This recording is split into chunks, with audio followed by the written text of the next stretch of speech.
श्री गुरुभ्यो नमः। हरिः ओम्। तपो विद्यात् विरक्त्यादि सद्गुणौघाकरानहं वादिराजगुरुन् वन्दे हयग्रीव दयाश्रयान्। तपस्वाध्याय शुश्रूषा कृष्णपूजार्थं मुनिं विश्वेशमिष्टदं वन्दे परिव्राट चक्रवर्तिनम्। श्री गुरुभ्यो नमः। हरिः ओम्। आज वादिराज तीर्थ स्वामी जी का आराधन है, तो उनके विषय में मैं आप सबको कुछ विषय बताऊंगा।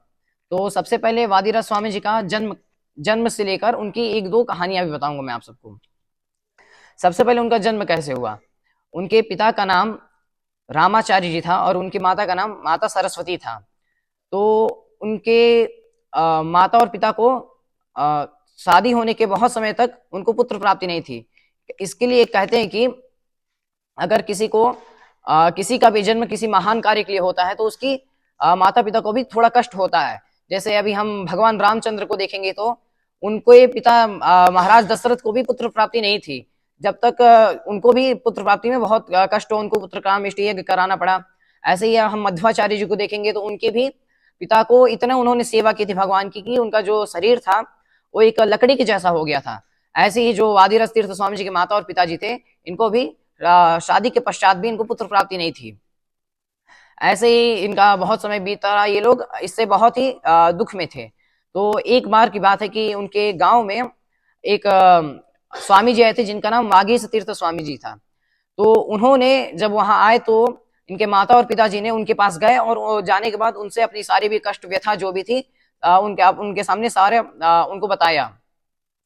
जब उनको ये सारी बातें पता चली तो उन्होंने उनको आशीर्वाद देते हुए कहा कि जाओ, तुम्हें पुत्र प्राप्त होगा, लेकिन जो तुम्हारा पुत्र होगा उसे हमारे आश्रम को देना पड़ेगा।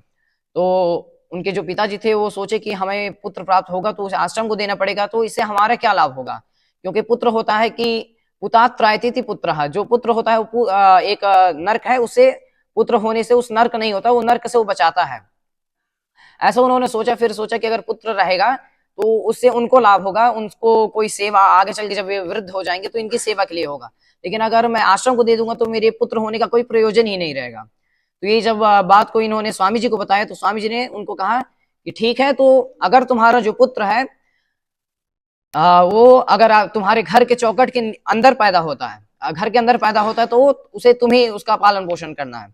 अगर वो घर के बाहर पैदा होता है तो उसे आश्रम को देना पड़ेगा। तो ऐसा उन्होंने सुना तो उन्होंने कहा ठीक है, अगर घर के अंदर पैदा हुआ तो मैं उसका पालन पोषण करूंगा, अगर घर के बाहर पैदा हुआ तो उसको आश्रम को दे दूंगा। ऐसा कह के वो लोग उनको आशीर्वाद देते हैं, उनको अनुग्रह करते हैं। उसके बाद वहां से वो चले जाते हैं। जब वो घर को आते फिर ऐसे कुछ समय बीतता है। समय बीतने के बाद उनकी जो पत्नी माता सरस्वती रहती हैं वो भी गर्भिणी हो जाती हैं। जब वो गर्भिणी होती है तो उनके जो पति थे रामाचार्य जी, वो उनको कोई भी बाहर का कार्य नहीं करने देते, उनको घर से बाहर ही नहीं निकलने देते थे।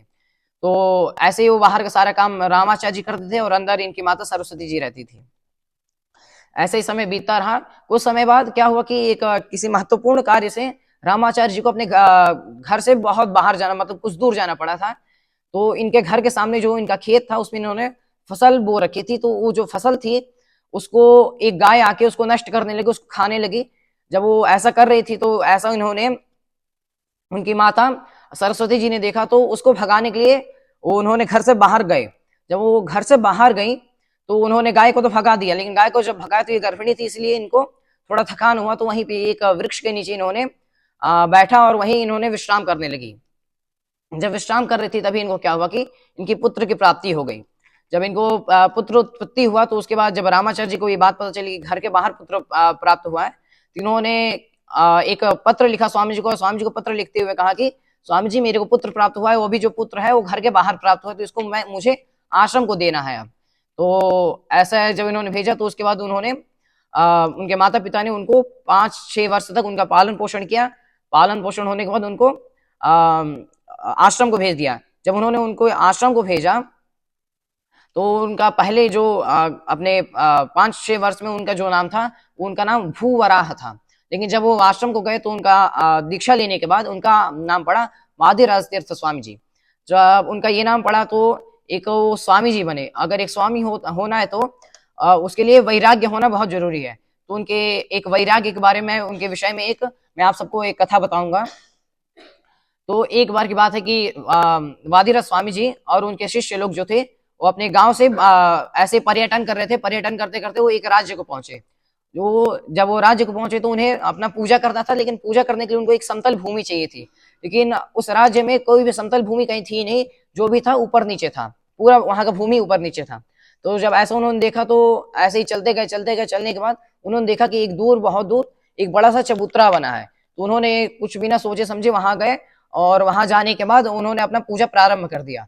जब वो बीच में पूजा कर रहे थे तो बीच में ही उस राज्य के 2-3 सैनिक आए, और सैनिक आके उनको रोकने लगे कि नहीं स्वामी जी, आप यहाँ पे पूजा नहीं कर सकते, क्योंकि यहाँ जो इस राज्य का राजा है, उसका जो राजकुमार है, उसका जो बेटा है, उसके शव को यहाँ पे गाड़ा गया है। तो ऐसा उन्होंने जब कहा तो कहा नहीं नहीं, तुम लोगों ने ये गलत किया है। जो यहाँ पुत्र को तुमने किया है वो अभी मृत शरीर नहीं है, उसका जो शरीर है वो जीवित शरीर को तुम लोगों ने यहाँ पे उसको गाड़ दिया है। तो ऐसा सैनिकों ने सुना तो वहां से गए और उन्होंने राजा को बता दिया। तो राजा को पता चला कि कोई स्वामी जी आए तो कभी झूठ बोलेंगे नहीं, उनका जो बातें होगा वो सच ही होगा। तो ये ऐसा सुनकर उन्होंने उस स्वामी जी के पास आए। जब स्वामी जी के पास आए तो जब स्वामी जी के पास आए उन्होंने, तो स्वामी जी कहा कि जो तब तक उनका पूजा भी खत्म हो गया था, वो खड़े हुए और उनसे बोला कि जो तुम्हारा ये यहाँ पे पुत्र को तुमने समाधि दी है, वो जो पुत्र है वो जीवित है। तो उन्होंने ऐसा माना नहीं। तो स्वामी जी ने अपना तीर्थ लिया और तीर्थ को वहां प्रोक्षण किया। प्रोक्षण करने के बाद वहां पे उनके सैनिकों से कहा कि इस जगह को खोद दो। अब तो वहां पे सैनिक ने खोदना शुरू कर दिया। जब सैनिक ने खोदना शुरू किया तो उनका पुत्र जो था, एक जैसे बच्चा सोता है वैसे उन्होंने सोए थे। तो स्वामी जी ने कहा कि अपने बच्चे को तुम नाम लेकर पुकारो और उठाओ। तो जब उन्होंने, राजा ने उसको उठाया तो वो क्या हुआ कि पुत्र जैसे एक सोया हुआ पुत्र होता है, उसे उठाने पे जैसे वो उठता है, वैसा ही वो उसका मृत शरीर जो था वो एक जैसे उठाने पे उठता है वैसे वो उठ गया। तो इस बात से जो ये स्वामी राजा था, वो स्वामी जी के प्रति उसको बहुत भक्ति भी आई, और उनके प्रति बहुत भक्ति आई। तो उसने क्या किया कि अपने राज्य की आधी संपत्ति को स्वामी जी के दे दिया। तो स्वामी जी वैरागी हैं, तो उनको उस चीज की कोई अपेक्षा ही नहीं थी, तो उन्होंने लेने से पूर्णतः मना कर दिया। तो स्वामी जी ने उस चीज को स्वीकार ही नहीं किया। जब स्वीकार नहीं किया तो राजा ने क्या किया कि जैसे एक बैलगाड़ी होती है, उसने वैसे ही एक हाथी गाड़ी बनाई, मतलब कि हाथी रहेगी और पीछे पूरा गाड़ी सा रहेगा। उसमें उसने अपने राज्य की आधी संपत्ति को रखवाया और स्वामी जी के पीछे भेजने लगा। तो जो स्वामी जी के पीछे जब भेजने लगा तो स्वामी जी कुछ दूर चलने के बाद नदी के तट पे पहुंचे। वहां पे जब उन्होंने रुका तब उन्होंने देखा कि उनके पीछे ये सारी संपत्ति आ रही है। तो उन्होंने क्या किया कि उनकी जो संपत्तियां आ रही थी उनके लिए, उसे उन्होंने पूरी संपत्ति को क्या किया, नदी में डाल दिया। नदी में डालने के बाद, क्योंकि उनको कोई अपेक्षा थी ही नहीं, तो ऐसे ही जब ये बात जो थी राजा को जब पता चली तो उन्होंने सोचा कि अच्छा, एक स्वामी जी को, एक यति को अगर देना है तो थोड़ा भक्ति पूर्वक देना है। इसलिए उसने क्या किया कि उसकी राज्य की और जो संपत्ति थी उसको लिया और अपने साथ लेके आ गया, और उसको स्वामी जी से कहा कि स्वामी जी, इसको आपको अगर आप नहीं ले सकते तो अपने शिष्यों को या फिर अपने ब्राह्मणों को दे दीजिए। तो उन्होंने, स्वामी जी ने क्या किया कि उडुपी में जो मध्वाचार्य के द्वारा स्थापित कृष्ण जी की मूर्ति है, उसी के बगल में एक बड़ा सा गड्ढा खुदवाया और वहां पे सारे सोने को रख दिया। सोने को तभी निकलवाना है जब इस देश में आपत्तिजनक काल आ जाएगा। तो ऐसा कह के उन्होंने वहां पे सोने को बंद करवा दिया, और वो जो सोना है अभी भी उडुपी क्षेत्र में वहां पे रखा ही है। ऐसे करके ये जो स्वामी जी थे, इससे ये पता चलता है कि इनका जो ये वैराग्य था, इनको किसी चीज की अपेक्षा नहीं थी और ये बहुत वैरागी भी थे। ऐसा बोल के आज इस वादिराज तीर्थ स्वामी जी की आराधना पे, उनके विषय में बता के अपनी वाणी से विराम होता हूँ। श्री कृष्णार्पितमस्तु।